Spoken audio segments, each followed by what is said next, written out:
My name is Bryan Willett. I am in Carpentry 3 at GMCA. What led me here was, a lot of bad decisions, honestly. It took a lot of years of me doing the wrong thing to kind of start to see that I deserve better for myself. And through addiction and using and treating people around me poorly to kind of, you know, uh, getting in trouble. And then I moved to Midland. I had gotten clean for a while, and I ended up getting in trouble out here again because I didn't really change me. I just changed my surroundings, and that kind of led me to the Midland County Courts, and I got introduced to the My Hope program pretty quickly. It was either that or I could go to prison. So I chose the My Hope program, obviously, and that's when I met Buddy.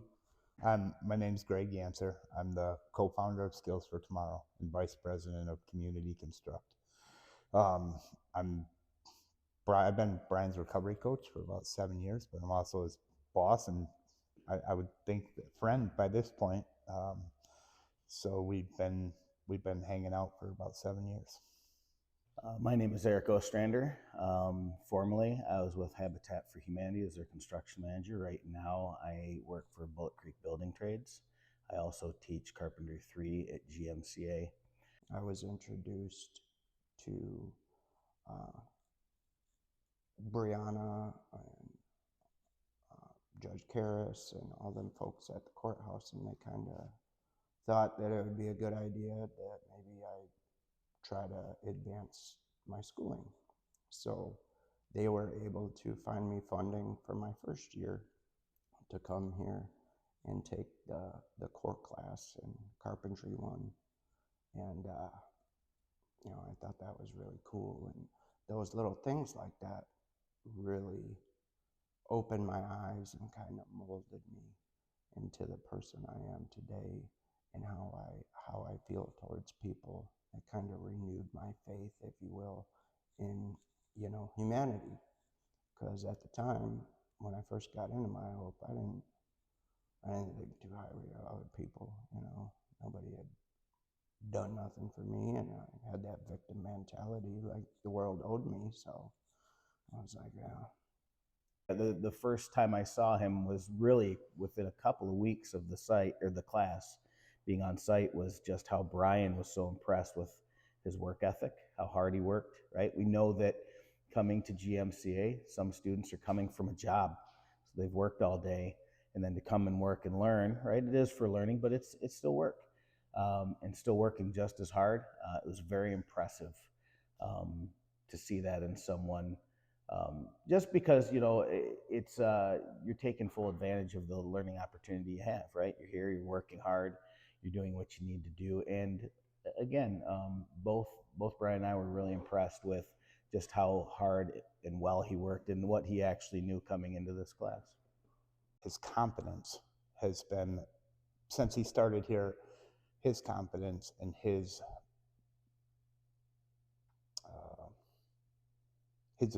knows his abilities, you know, hand over fist are going to take him to places that I don't think him or me is seen in the past, because it's just he didn't have that experience.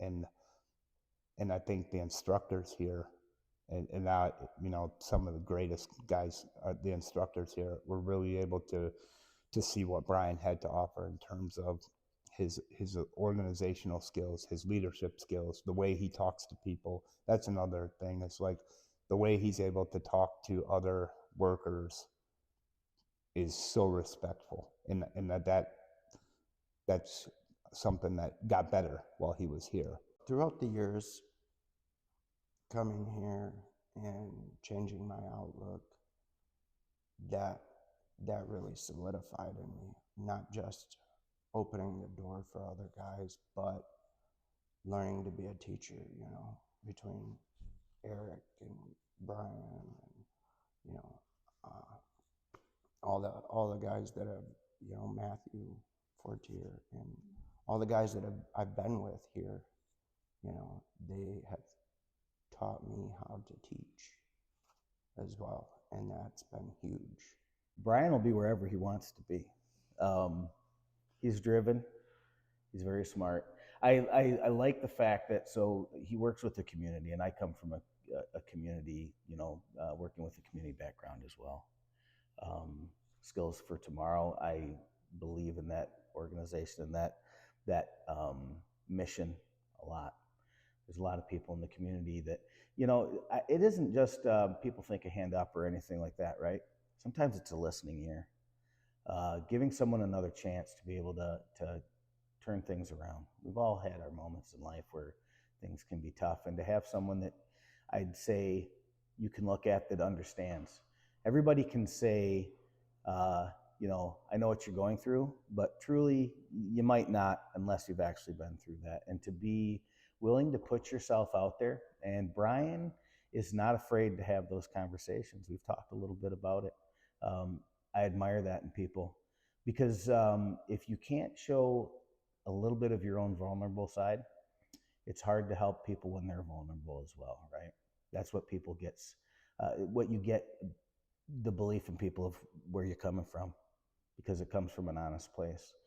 I am positive Bryan will be serving the community, and I think our community will be better because he's going to be doing that. And I'm excited to see what he's able to do in our community over the years. I'm sure it'll be a long time, because in our conversations, he has a lot of drive and love for this area, for the people he's trying to help, and for the trades, right? And that's a powerful thing, right? When you have someone that's driven, that works hard, and is willing to do all those things, as long as they continue that, they're almost unstoppable. And I think he'll do whatever he wants to do, and I think it'll all be good. I would like, mostly I'd like to touch on the way he cares for people, you know, and that's for people such as myself and Bryan, who are in long-term recovery. One of the hardest pieces to put back together is the way you treat people, right? And Bryan has done just a wonderful job of that. Learning how to be a dad and a husband, and put the pieces back together and build meaningful relationships at no matter where he's at, no matter who he's dealing with, whether it be the teachers here. You know, I've never had anybody from here ever say anything other than how respectful and how much they appreciate, and that's the way we feel all the way around, you know. And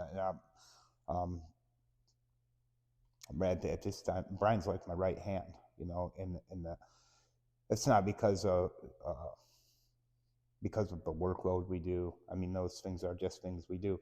It's because I can trust him with the people, you know.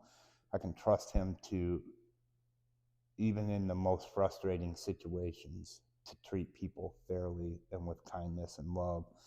And at least